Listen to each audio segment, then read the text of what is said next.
It is Wednesday. RawMikeRichards.com. Broadcasting live from the DKI studios in downtown Toronto. 234 King Street East out of the Pacific Junction Hotel. Coming up today, our good friend Joe Bartnick. His podcast is called Puck Off. Oh, Dave. Careful with that one. That's just, what is that? Yes, he is a Penguins fan. You know, when these teams go through cycles, especially in the NHL, sometimes you can see it coming. There's almost a natural progression to it. And then there are some teams that seem to be competitive always. For years, it seemed to be the Detroit Red Wings. Well, Dave, let's say they're in their lowest of the ebbs. Like, it's been a long time since they have been this bad. This is like early 80s style of Red Wing hockey. Yeah, I mean, look. Where it's John O'Grodnick and nobody else. Yeah. It's and to me, that's dangerous in that market because you know how bad economically they get and have been pounded, certainly in Michigan. And then they got so spoiled, Dave, that fans didn't kind of show up until it was what? Maybe the semifinals or you know what I mean? They the first couple of rounds, because of money, they just didn't go.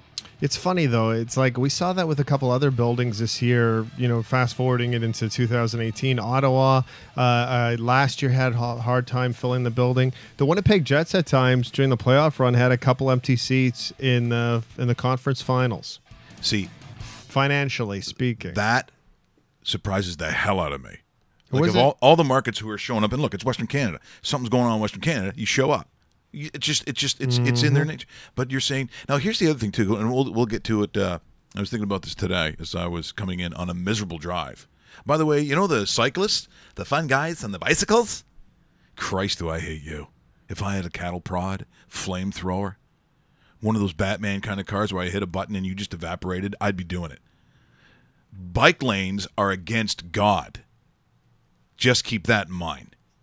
The Lord Jesus is against cyclists. This I know, because the Bible tells me so. Boom, high five, Dave. Okay. Yeah. I didn't read that verse. What chapter was that in?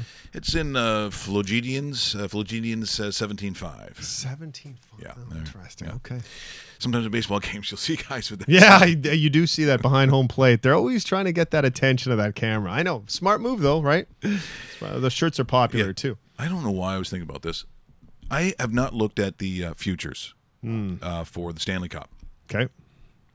I am very curious to see what the number is. And I'm not doing this just because Dave, who is like a brother, yes, we all know this. And he is from Winnipeg, true enough. But I wonder what that number on the Jets is. Because I got to think if you're taking into account the top 4 teams, which means, and I'll be honest, a lot of it has to do with, I think sometimes the positive nature when you re-sign players where both the team and the player wins. And I think Winnipeg's done a lot of that. If you're Kevin Shoveldayoff and you look at how things have transpired, you look at your goaltending. We just did that the other day. If I'm looking at the rest of the West, assuming that Las Vegas isn't, again, the Siegfried and Roy of the NHL, that's pretty good. I just made that up on the fly. Rusty? Yeah. Russell? Yeah. No, he begrudgingly is shaking his head. He just doesn't want to see it so good. I got to think that Winnipeg has to be in that conversation where last year, to me, there was a lot of Nashville before the season started in my head. I'm thinking, well, is it Nashville's to lose? That's really what I felt. And I got to think that if I'm not saying that Edmonton has the, oh my God, where'd they come from? They've only had the best players for the last, 10 to 12 years and actually have some real hockey people running that thing now. But aside from that, I got to think the Winnipeg Jets could be a reasonable choice to win the Cup, but they might even be a better number to win it. Want to hear the funniest numbers? Top 5? Yeah, I do. And number 1's a pretty big joke, by the way. Number 5, the Nashville Predators come in at 10-1. 10-1, okay. Number 4, the Jets come in at 10-1. Okay. Number 3, the Boston Bruins come in at 10-1. Okay, well, all right. So it's a 3-way tie, but I Sure. just counted the first 5. So if there was a tournament of the 3 teams, who do you think isn't in the finals? Yes, exactly. It'd be Boston. Very much so. Tampa Bay comes in at the number 2 spot, paying 8.5-1 to win the cup. Okay, fine. And in the number 1 spot to win the not the to Leafs. win the Stanley Cup, the Leafs are paying 7.25-1 to win the Stanley Cup. All right, Russell. Here's your cue. You were making sure you had a microphone. Did you know this was happening? Somehow I feel that you have tricked me. Let's go to the Russ cam and let's. I can't even believe what I just heard. He is tricky, isn't All he? right. Did not know this was happening. But the reason the Leafs are number 1 is because they know people will bet on the Leafs if they give them the best odds. And you know what? So you're saying it's the house just trying to trick people? That is a good. You know That's what? a very good point, Russell. Look at what you've learned on this show. And for a guy that doesn't have the day-to-day betting sense, he's bang on. They're a public team, so you automatically get a faulty number because they know they're going to get bet. So the house doesn't want to lose, just like the New England Patriots will be Super Bowl champions. And then you keep on going down the list. Germany will be a World Cup champion. They didn't do that this year. So you get those public teams. You'll always get Tiger Woods paying a hell of a lot more to win a tournament, even though he hasn't done one in about, 10 years? Man. Yep. Maple Leafs. But you know what? I'm looking at those numbers. And once you start getting on 4 and 5, you would think that number would be a little bigger than 10-1. I would have thought. I know. Me too. Is that Phil? That's Phil. And we're going to have him on tomorrow to brag on him about Hey, it. Phil, you either glug once again or just mean. I think so. But I'm saying right now, if it's 10 times my money to 1, I'm putting some cash down on Winnipeg. If you want some value, by the way, value bets. Anaheim Ducks at 25-1. Pretty good value. San Jose Sharks at 21-1. Decent value for a team that could win the Pacific Division. Not so much value anymore. Washington's paying 14-1 to repeat as Stanley Cup champions. I don't know how the Golden Knights are at 13-1, but that's what they are. And Joe Bartnick's Pittsburgh Penguins come in at 12-1. To return to the Stanley Cup and win it. Those numbers are all kind of jam close. Like if you look at in comparison, if you go to the futures for the Super Bowl, and so Pittsburgh is what about 15 teams down when you looked at that in terms of its the Steelers? No, sorry, the Penguins. Oh, they're around number 8. Yeah. So I'd be curious to see what numbers paying for the 8th place team, or in terms of gaming, on the NFL. I think it's got to be more than 12-1. It probably is, but you look at that and you say, is there 8 teams that could win a Super Bowl?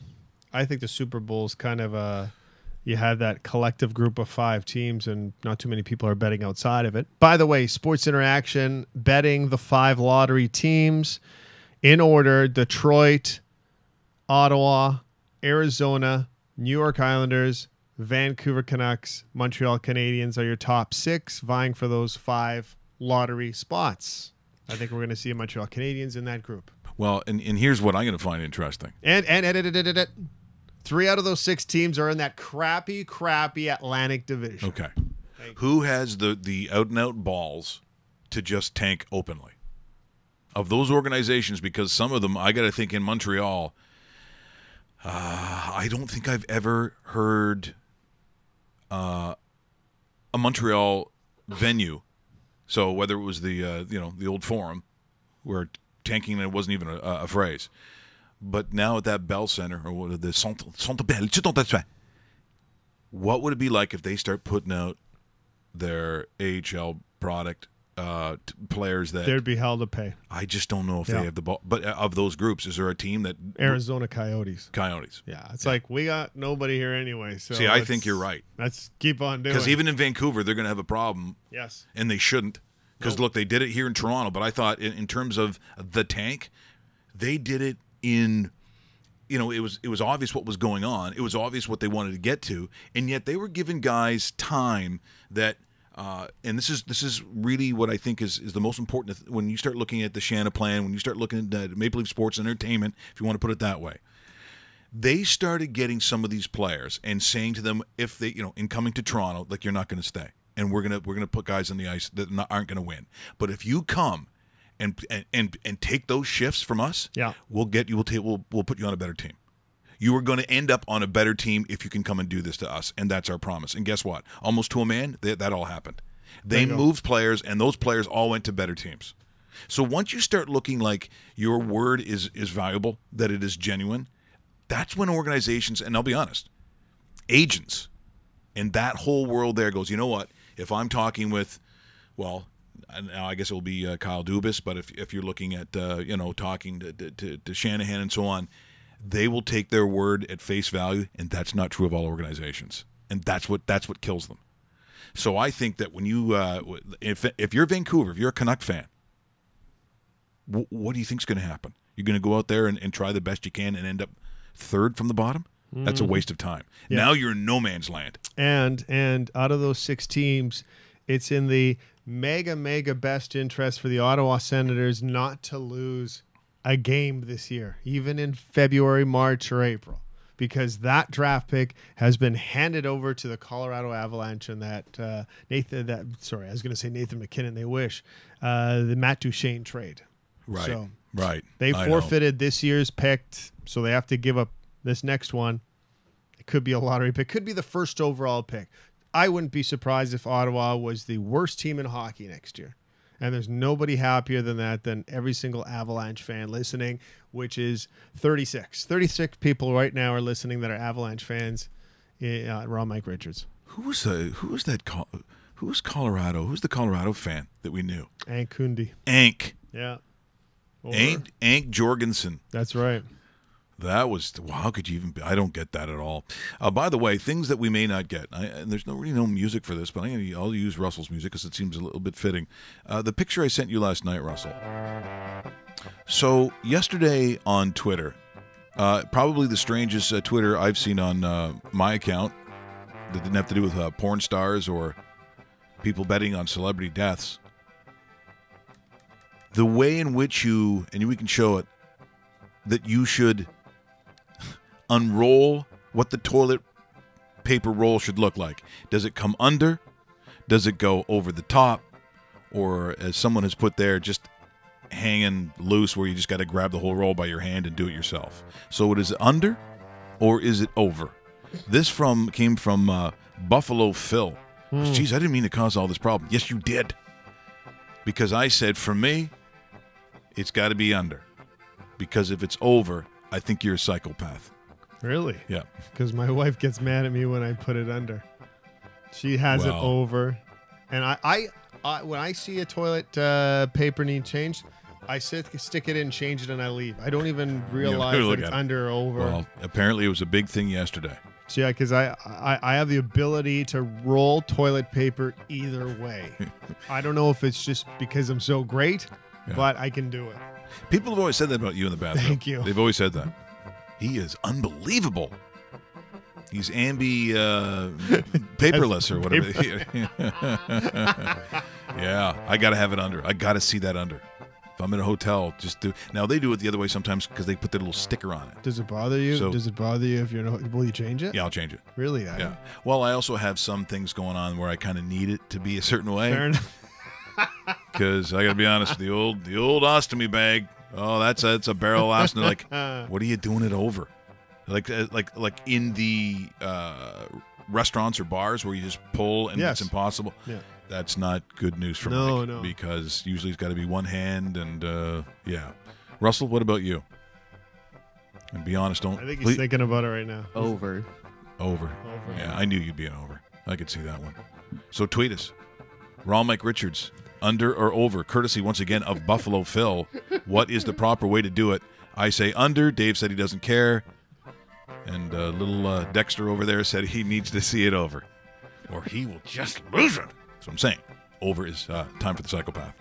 You're watching rawmike.richards.com, either on the website or the dedicated YouTube channel. Our good friend Joe Bartnick from many things, but very busy stand-up all over North America, really. He toured just not that long ago with his good buddy Bill Burr. They were in Las Vegas. You know how great that would be? Bartnick and Burr, seeing them in Las Vegas. Mm-hmm. That would be a bucket list thing for me. I certainly would do that, but we'll have him on the show, get his take on the NHL. And speaking of the NHL, this is really weird. I don't know where this happened. I don't even know how this happened. But we played a Lanny McDonald ad yesterday, and the only one that I was aware of, maybe because it was national, that he did for Swanson Hungry Man Dinners. Apparently, he's the Meryl Streep of hockey ads back in the 70s. He did one for, and I've never even heard of this before, Apollo Muffler. Now, maybe, you marrying into a Greek family. I was going to say that. I'm sure there could be something somewhere, that. But that was the... I think Nick owns that one. Yeah. Nick or Gus or Johnny, Tommy. Louis. Yeah, it's going to come up. But this is from the 1970s, and Lanny doing more spots again. This called Apollo Muffler.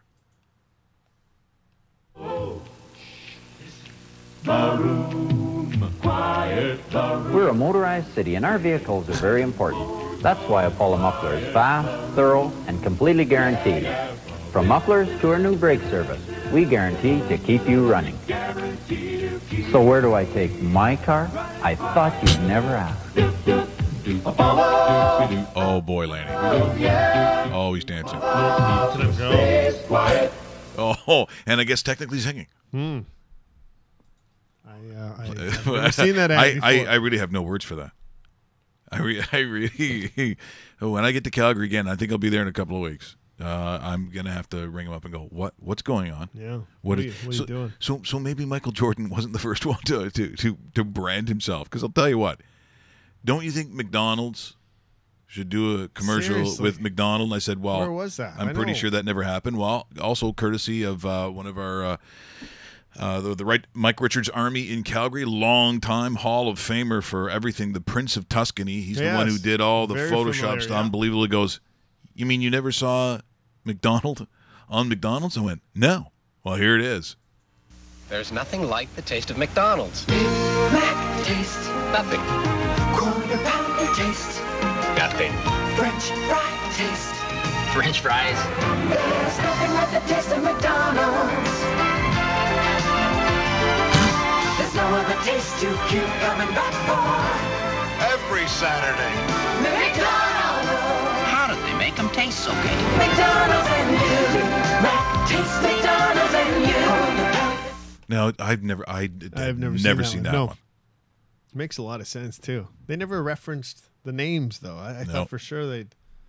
Well, apparently he's shilling every product. Because trust me, I got more, which gets very weird. Has he done any adult movie stores that we know of? Because the stash would really work for that, I think. Well, 70s, 80s throwback. I know. Because I'll be honest, while in between becoming a television star, dancing and singing, apparently when he was in the Omni in Atlanta in 1979, the Leafs were doing something different. This is the Atlanta Flames. So how weird. There's McDonald, number 7, Toronto Maple Leafs, fighting Flames. But not the Calgary ones, the Atlanta ones. Settler, Hutchison. Oh, the glove went flying in the air, and they're all into it. Oh, the electricity is really something in here now. There's with his jersey off.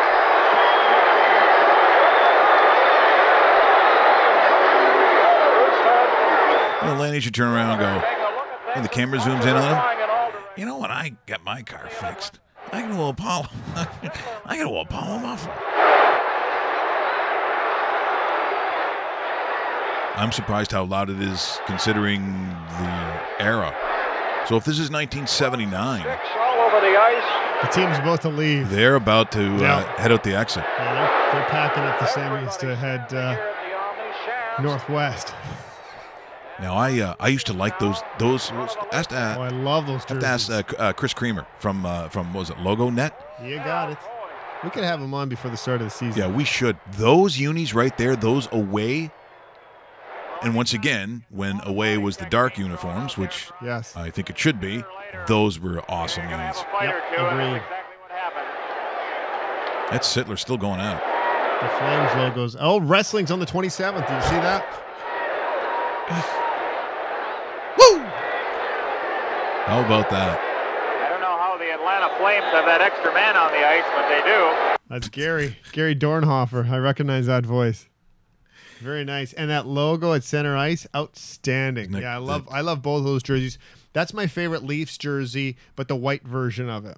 So the home ice whites, because that's the jersey I watched on Saturday night in the 80s. Yeah. So you saw that, and I like the big stripe. I think they should return to that as a third, but I don't know. They seem to be going in different directions with like the 1930s version. Yeah, of the so jersey. like the St. Pat's one I get, I if I was going to get a jersey, I'd probably get a St. Pat's. Yeah, really nice one too. I mean, those are great. Russell has 17 of them. What about the camouflage ones? I know that they do it for armed forces, For so armed there's a reason forces? why they do it, and Yep. all leagues do it. Yep. It's just that the idea of camouflage on the ice doesn't really seem to work. It's not like, oh my God, where'd that pass come from? That's true. I was over here behind the bush. See?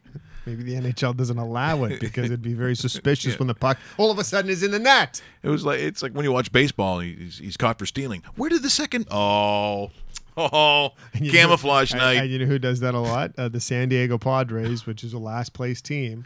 Maybe they should do it all the time, and maybe they should play in a jungle. Who's the shittiest team this year? Because you just mentioned the Padres, but the Baltimore Orioles. Orioles would really take love the to have cake. that crown. Yes, yeah, I think they do too. Yeah, that stupid bird is the first overall draft pick in my eyes. Kansas City's gonna flirt with it though. This is a big September for those two organizations. Who could go 0 for 30? Who can stink the most? We'll find out exactly. My money's on Baltimore. I think they really know how to stink a place out. It's funny. It's like, wow, this team, and we're talking about Baltimore here, will lose 110 times this year. That's hard to do. That's hard to lose 110 That's a lot times. of games. 100 is a lot. When you're 62 and 100, that's terrible. But when you're 52 and 110, that's even worse. That's what Russell tells me. But in an awesome way. Yes. To stink that badly. We're going to get to Joe in just a couple of seconds here. I find it interesting, being here in the Toronto area, the GTA, as they call it here locally. What I find interesting with Blue Jay fans, the Blue Jay talk, those that do it, whether it's on the local radio station here, it's amazing how quickly they can turn. And at one point, certainly when Dave and I were on TSN 1050 when it had ratings, Donaldson was one of the most popular athletes in this city. Like, he was one of the most well-liked guys in the city. And now the talk about him, terrible. Now, number one, injuries have kept him off the field. Even if he was healthy, I mean, what does a healthy, bringer of rain do with this current roster that they've got? I mean, does it take them? Would they even be 500? But I think the thing that really rubs in people's faces is the fact that he went to Cleveland. And so now you see that the Cleveland duo that currently, and that's how it's looked at, runs the Blue Jays, that all of a sudden you see pictures of Josh Donaldson talking with Edwin and Encarnacion. And so people are losing their minds over this. So the Double E is talking to the bringer of rain, and there they are on a team that's going to do what? Well, certainly they don't have to rush him. Cleveland doesn't need him necessarily tomorrow to go into it. They're going to the playoffs. That was a team that was going to the playoffs before the season even started, so they get tons of time. So is he really that bad in the minds of, like, what did he do as a Blue Jay to you currently, if you're a Blue Jay fan? What did he do wrong? Why is he hated? Why has he turned into what seemed like a lot of the times that the feelings about Vince Carter? Because I'm listening to the local radio, and he's getting skewered, and the fans are on top of him. See, because I don't know what Josh did to I don't aside know from either. getting hurt. I don't know either. Because I thought the hatred was more towards management. See, that I understand. Yeah. That I understand. Yeah, see, and by the way, speaking of management, reports this morning in the New York dailies that the Mets are interested in talking to Mark Shapiro about their president job. and what would happen if Shapiro took that position with the New York Mets. He would bring over Ben Sherrington, who is also part of the Blue Jays front office, to be the general manager of the team. There might be a lot of people in Toronto that like that if that happens. Yeah, I would think. I'm just saying. I agree. I am looking for the stunning, the amazing Joe Bartnick, the man of the strength of 20 guys. I'm thinking, is he there? Could we possibly speak with Joe Bartnick? What is up, Mike? How are you? My brother. Hey, great to have you on the show. It's been a while, but see, you've been busy. Did I see that you and Bill were in Vegas doing shows? Yeah, I did a show with Bill in Vegas. Been everywhere this summer. A few times with Bill and just by myself. I was gone for 9 weeks. My wife was so happy. So of the cities you went to, were there any first-time cities, any virgin cities for Joe Bartnick on this tour? Well, there was a lot of. I hadn't been up the Cape in Massachusetts, so I did a lot of. I did a week on the Cape, like Nantucket and all these other places that only the Kennedys and the Bushes go to. It was pretty fun. Kennebunkport, you're up that way too. Nice. Very nice. They come up to you and go. They come up to you and say, "Ah, yes, you're very funny there. We like you're wicked funny there." What was it like? It was funny.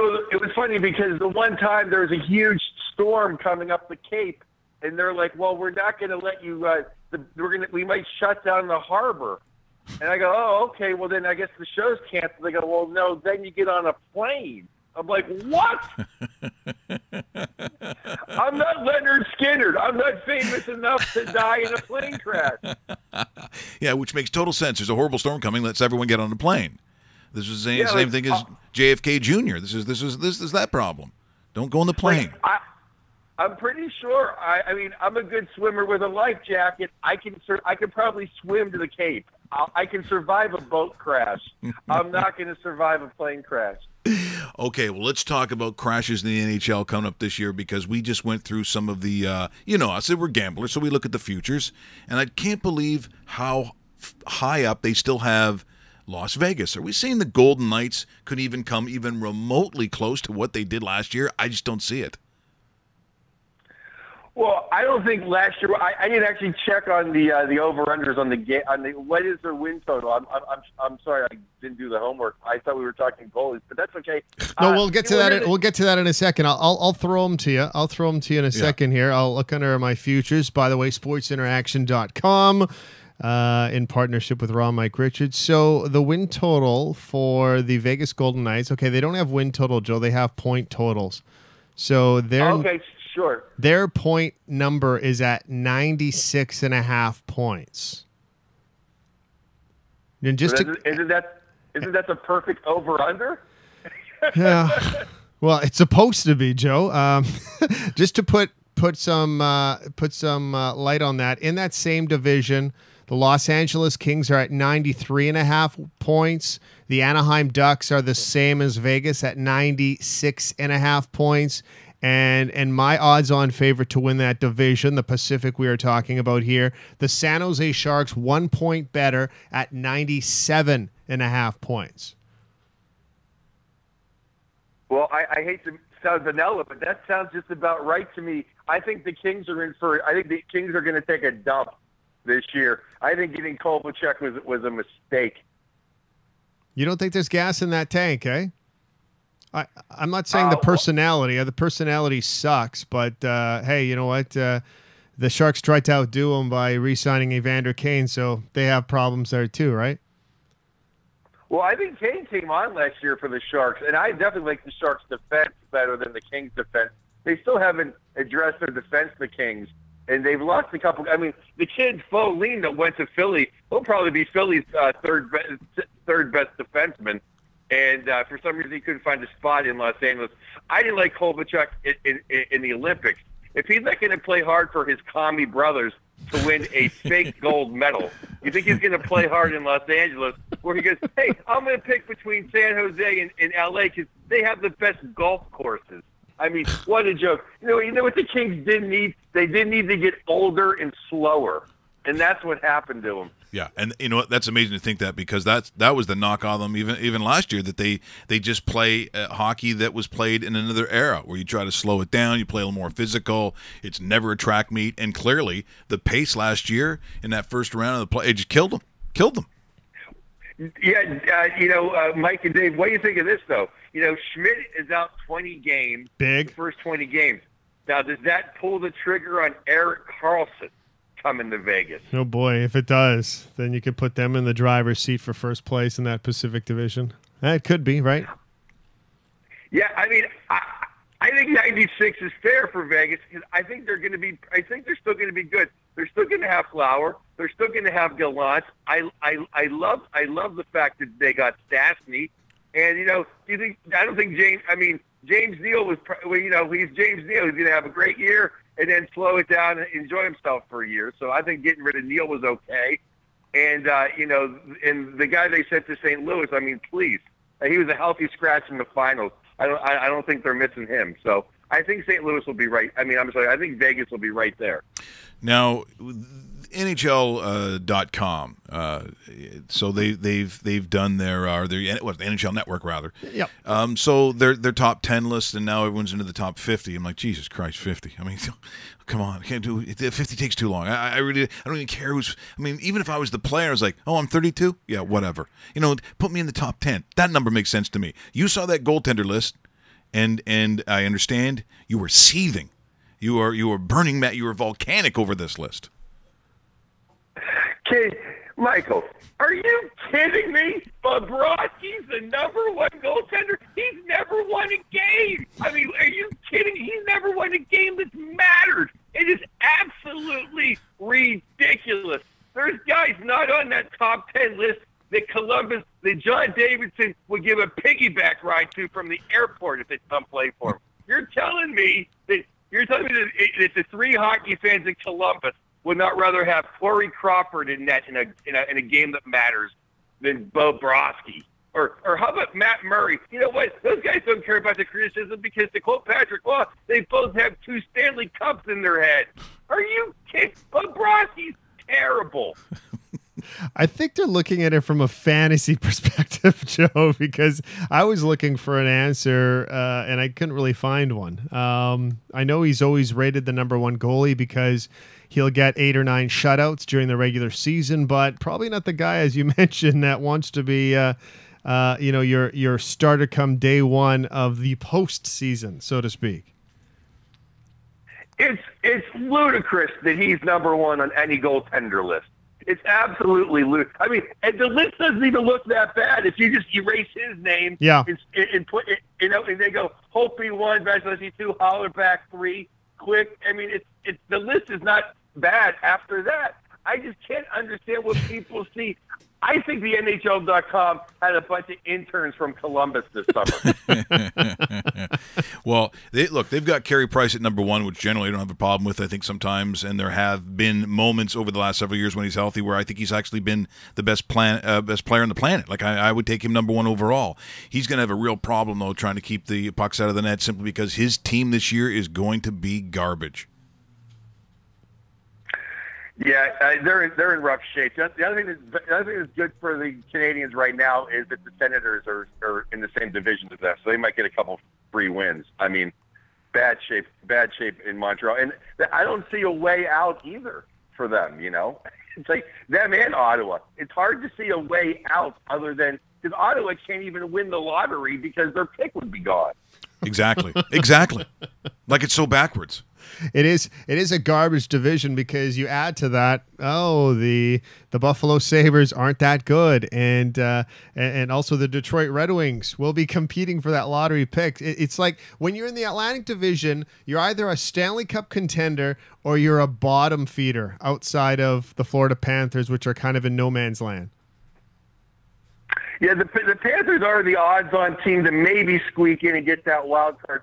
I wouldn't sleep I think Buffalo is going to be better, though. At least they have Carter Hutton in that, and not that joke, Lerner. I can't believe that Lou Lamoriello took him for the Islanders. I guess Lou's looking for the lottery pick next year. to get Lerner as your goaltender. I think Buffalo's going to be better. They got Skinner now. They got Connor Sherry.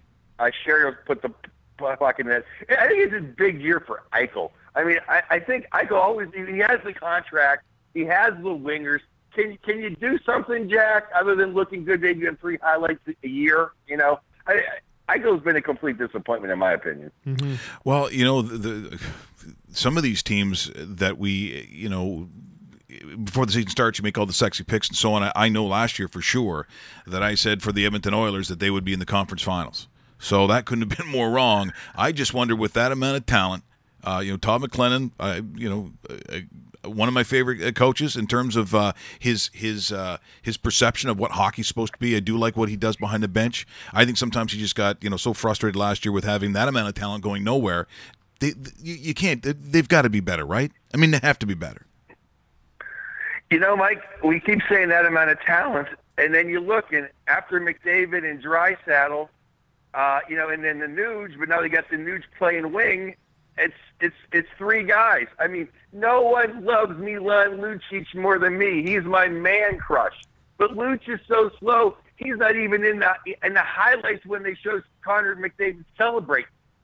No, he's too slow to get to the handshake line. Yeah, look, when he was in Boston, I mean that so that's the Lucic that you wanted, but that's been a while now, and I think if you're looking at sort of it's past its due date, aren't we really talking about Lucic at this point? Well, is that, and they have no defense. I mean, Darnell Nurse can't play every shift. I think he did last year. But, he can't play the guy 45 minutes. They have no one else. They did not go out and they didn't address anything this year. They didn't even change a coach. I don't know. I mean, and nothing against McClellan, but you would think after that fall from grace, they would do something. It's like they accepted it. It's like, oh, well, Vegas can't do that next year. And, I bet the Kings, they got Kovalchuk, they're going to stink. And the Ducks, they're getting old. They just assumed it'd be better. They didn't make any changes. No, are we talking when it comes to that? Because Peter Chiarelli obviously knows how to put a team together. Are we talking about the math? Are we talking just how much money they've spent in other places, which has crippled them when it comes to getting a D-line? Or, are we really talking monetarily is the reason why they can't do some of the things they need to do? Possibly. I mean, there's guys floating around at the 5th and 6th defense spot that are better than their, 3, 4, 5, 6 defense. You would think they'd change up just to change it up. I mean, I guess no one will take Lucic's contract, and even Arizona's kind of stopped taking dead contracts. But just to change it. I mean, every team changes for the sake of change. It's hockey. No one comes back the same, but it seems like they almost did. Hey, Joe, I think we're being way too hard on the Oilers. By 2023, Milan Lucic comes off the books, and everything will be okay in Edmonton, right? Well, I think the problem with Edmonton is just that they have not found any wingers. They haven't found a winger that can play with McDavid, other than the Nuge, but then that breaks the cycle of having strong down the middle.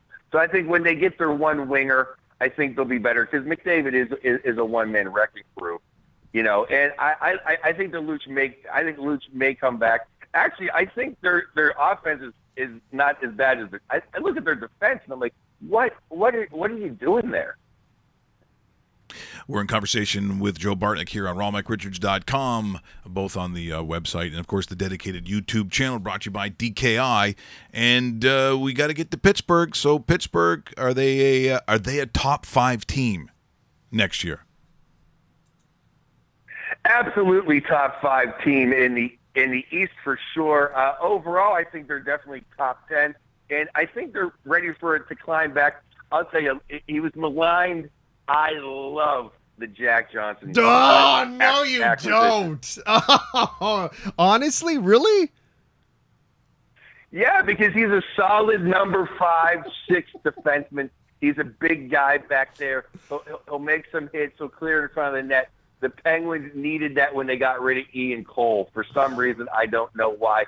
He wasn't a good euchre partner for Sully. I don't understand why they got rid of Cole. No, me neither. But they needed him because this moves Ruedel down to number 7. It gives them a thumper back there, someone to kind of mix it up with Terrible Tommy, and as long as he can penalty kill and take some ice time away from Oprah, Christopher Letang, I think we're a much better hockey team. I don't know, man. I mean, I hope you're right about Jack Johnson, and I hope it's the Jack Johnson from 5 years ago. But when watching what was happening in Columbus, and this guy was a healthy scratch on that team, his side to side is terrible. Like he almost came across at times last year, Joe, as a slower version and a shorter version of Hal Gill. And I know you guys had him for a nice little playoff run, but man, I hope he's as close to Sidney Crosby as we think he is, because holy smokes, I don't know, man. I don't know if I want Jack Johnson on my blue line. He's only making like $3 million a year. Yeah, it's fine. We needed him because we had a choice. Last year, we had a choice between Matt Hunwick and Ruedel. Yeah, I'll take a chance on Johnson. And our offense, our offense is fantastic. So I think the biggest question in Pittsburgh is, can Matt Murray stay healthy? I think that's the only real question. I think Jack Johnson will be better if he could just, get a better bank that they could hide from his parents. What kind of story is that? My parents took it. I made $18 million. I got to go bankrupt because my parents took it all? Boy, I thought my family was a little chintzy, but they never took that from me. I think PNC Bank requires 2 passwords for their online banking. So. I love it. Oh, okay. So tell me, over the summer then too. You go to crazy sporting events. You go to all kinds of bowl games. You go to the Olympics. You're in Russia. You're in Korea. Have you been in anything mammoth or anything come up to you that we know, any sporting spectacle for Joe Bartnick? This summer, no. It's kind of dead this summer because there's no hockey, there's no football. What am I going to go see a tennis match? No, don't see tennis. No, that's not right. But I am going to the Big House in a couple weeks to see Michigan and Wisconsin. So I was, really hoping that Harbaugh can win a big game. Jeez. Yeah, well, my God. Yeah, they lose to Notre Dame and Wisconsin they've got a team this year. That could be a tough game.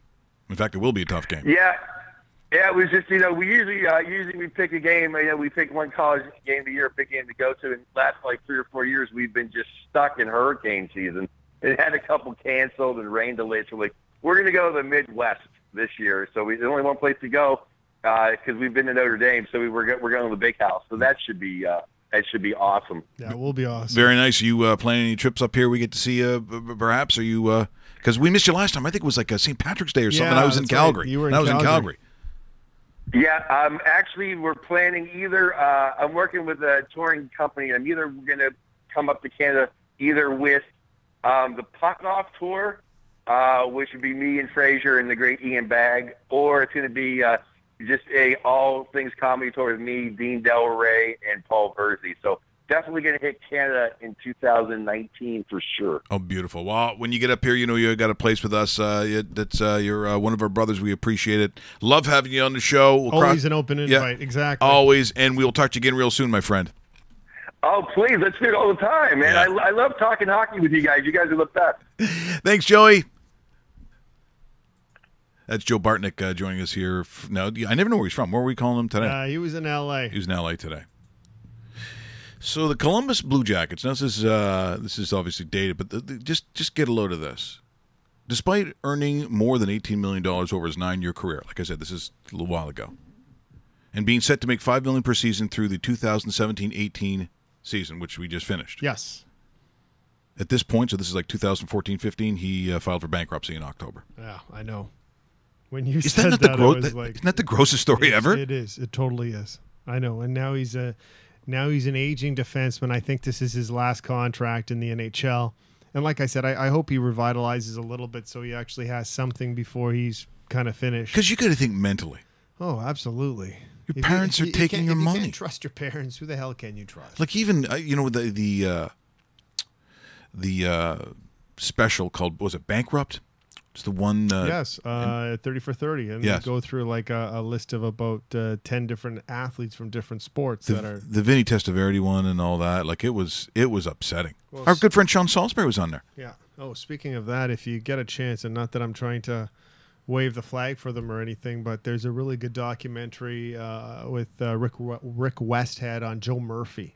Oh yeah, the people were pretty upset when they saw that. Yeah, so and Joe Murphy is now homeless in Kenora, Ontario. It's devastatingly sad considering that throughout his NHL career, former first overall pick made between $15 and $20 million, and now he has nothing. Yeah, it is a pretty upsetting story. So, a good job in reporting on that one, because that's yeah. I mean, kudos where it's due, right? We always assume that once you make it to the NHL, once you make it to the show, life is pretty easy. Money comes, you get the big house, you get the pretty wife. Not always, and you certainly don't have the long careers that people assume. I think it's still probably. I haven't checked it in a while.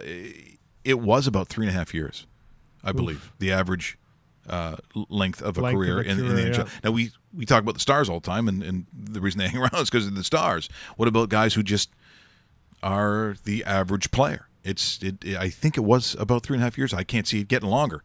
I wouldn't think. Speaking of things upsetting, if you're Josh Allen, so there's Josh, great story, how he even actually gets to Wyoming. Has some pretty stunning numbers from time to time. I don't think last year in his senior was necessarily his greatest year, but he gets drafted. He's one of the top drafted quarterbacks. He goes to Buffalo, where you would think the only guy he really has to beat out, Dave, is Peterman. Peterman, whose debut in throwing 5 picks and looking like, I'll be honest, as someone who's probably not at the NFL level, certainly not a starter. No. Not a starter. So it has come down, and this is courtesy of, I believe, New York Up? Is that what it's called? NY Up. This is Josh Allen talking about the fact that he lost out on the starting job to Peterman.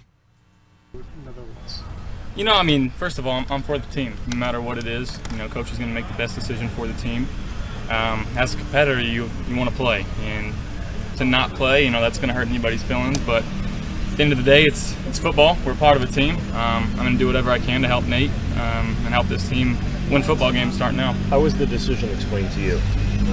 I mean, Coach McDermott, he brought me in and just kind of told me his piece, and you know, we moved on from there. So, you know, our focus is on beating Baltimore right now. Does this add a fuel to your fire? I mean, we know you're out here working hard every day, but not getting the start, how much does that add fuel to your fire? I mean, again, as a competitor, I want to play, and you know, that's what everybody on this team wants to do, is play football.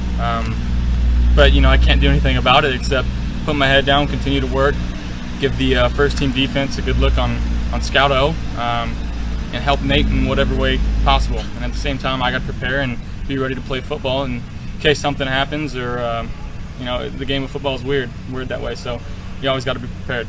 So there's Nate.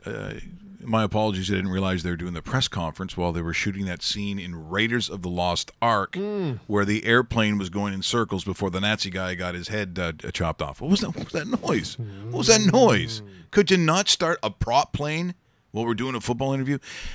Josh Allen, that's an interesting story. A lot of people know of it, you know, just how difficult it was for him to even get to Wyoming. I mean, they sent tapes. His dad helped him out. They went everywhere, all the colleges. He didn't get a yes from anybody. Finally, it came to Wyoming, and things started to break for him, people realizing that, you know, he actually was a pretty good player.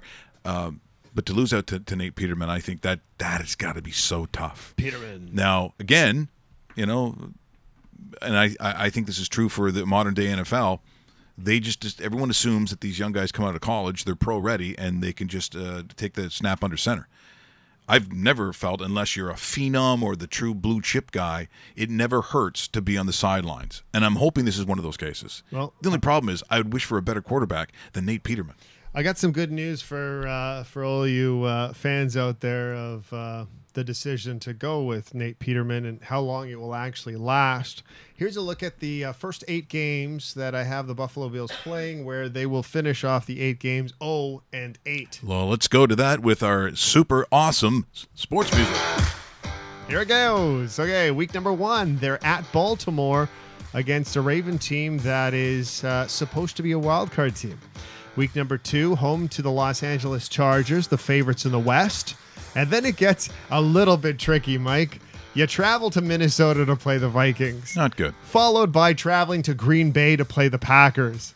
Followed by hosting the Tennessee Titans. But it gets a little easier. No, it doesn't. You travel to Houston to play the Texans, a Texan team that's supposed to compete with the Jaguars in the South. And then it eases up a bit, but it's in Indianapolis, and you're playing against a team that features Andrew Luck. You play the Colts in Indy. And finally, you end off those first 8 games with a home date with Mr. Tom Brady, who's never lost to the Buffalo Bills in 1,000 years. I guess there'll be a couple quarterbacks. So what are you saying, 4-4? Oh my God! Maybe Josh, you don't want. You know what? You know what? Maybe they're saying, "Look, why would we burn the kid out on the first 8 games? Because we're going to look like the Christians playing the Lions." Seriously, and that's the Roman days, not the Detroit Lions versus born again people. Because you look at the first month of the season, the Ravens are the easiest team on a docket that includes the Chargers, Vikings, and Packers, and you have to travel to Baltimore. Yeah, so it's like, oh, maybe they're doing. You know what? Maybe they're doing him a favor. Maybe that's what you read into that, because that's not a bad call if that's the reasoning. If the reasoning is he's not as good as Nate Peterman, you got some troubles. Yeah, and maybe you got a bad draft. Maybe, and maybe he's not an NFL ready. I mean, that's like Hundley saying that you lost out to Brett Hundley. Yeah. Oh yeah, you'd never want to do that. No, you wouldn't want to do that. I would be mad at that if that was flag football here in Toronto. Okay, here's another kind of football then, Dave. And this is from a couple of days ago, really. In Australia, they gave a contract. Now, again, this is an exhibition game and they're playing amateurs. Yes. The coastal, what do they call them here? The Central Coast Mariners. So this is in Australia. I don't know what level of soccer because I don't watch any Australian football. But Russell does a really good Australian accent. Oh, really? Let's hear that. He does. Yeah, and you ready, Russell? And cue. Action. Hi. That's great. Cut. Just say mate. Mate. Oh, see? God, yeah. It's Ryerson right now. He's going, yep, he's one of ours. What is that, Paul Hogan over there? Yeah. And by the way, that accent is very annoying. I've always been annoyed by that accent. Seriously. Yeah. Foster's logo, mate. Shut up. Yeah, the big one. The only thing I like is that there's a weird television series, and they showed up here. Is it called Wolf Creek? Does anyone know? I don't know. Oh, you don't even want this. There is a psychopath who Paul goes Hogan's through. not in it, is no, if he would, he's skinning him alive and eating him. Yeah. This is not the show for the kids. See, the best thing to do when you're watching that Paul Hogan commercial is take the bottle of Foster's, you hold it by the neck, and you just crush him on the back of the head. Okay, well, didn't see that in the movies. Yeah. True story. Hey, you killed that with a knife? Okay, whatever. Well, I'll tell you what. For the world's fastest man. Yes. The fastest man. You've even seen him up close, Dave, at the Olympics. Seen him live, yep. Soccer is something completely different, where there's a lot of running kind of all the time. You're not running for 9.5 seconds or whatever it's going to be. Yeah. There's more running. And he doesn't stop after 100 meters. No. So get a load of this. Watch how he plays, but there is a glorious chance. They set him up right towards the end of this highlight. Here's what I find ironic about this particular clip, because I do have to set it up. It is a beautiful cross.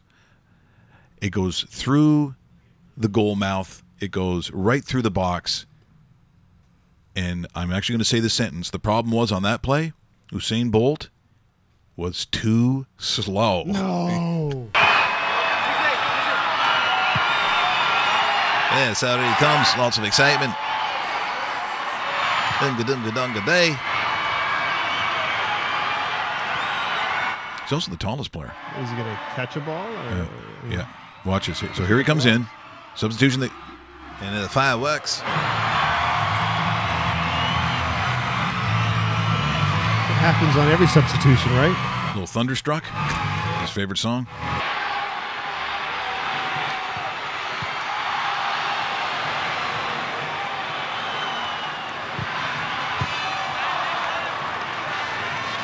See, so he's kind of laughing. They tried that pass to him. At first I thought he put it right back. Then I realized it hit him in the foot. Watch. Oops. Okay, it wasn't a putback. It was I hit him in the foot. Now watch this setup and watch.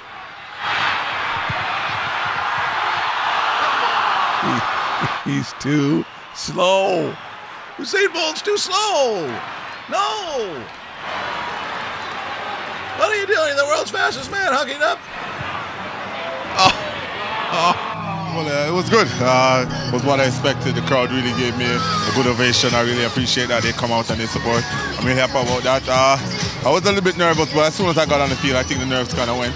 I wish I had more touches, but I'm not fit yet. But I just got to put in the work, get up to speed, and I'm looking forward to a great season.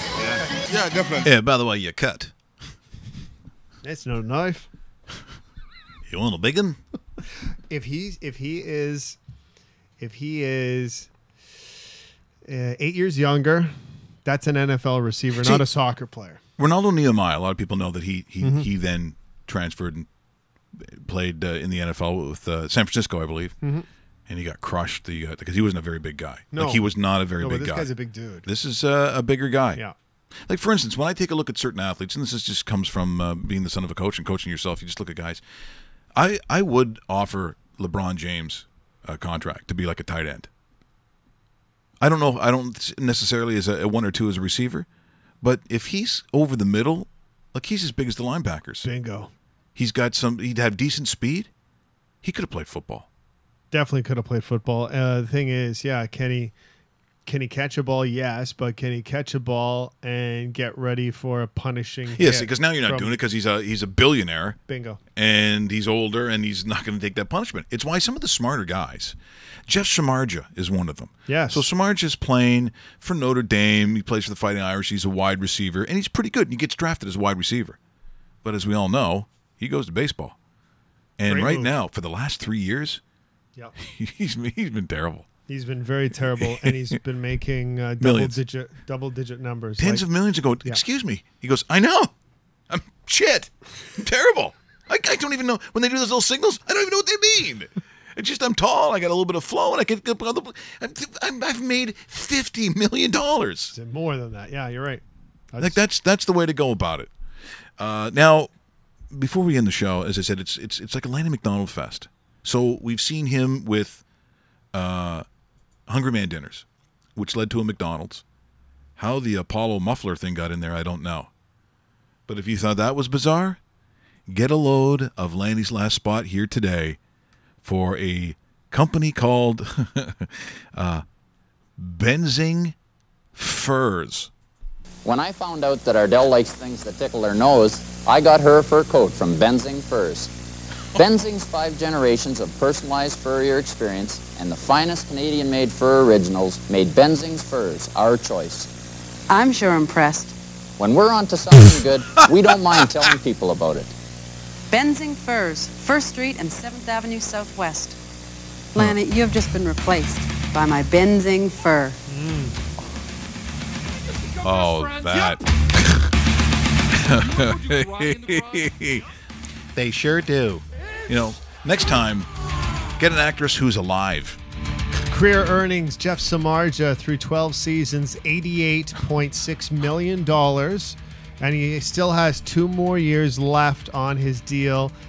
Expected to pay $19.5 until the end of the 2020 season. So at the end of it, $127.6 million, Jeff Samardzija. Oh, my God. Let's get ready to rumble! Last game, he pitched underhand. Yes, true. I don't care. La, la, la. Thanks to Joe Bartnick, our good buddy. Awesome having the show. His podcast is called Puck Off. Catch up with him. Buddies with Bill Burr. Does a great job. He'll be touring. Hopefully we'll see him soon. And you too tomorrow. It's Gamble, Gamble, Gamble.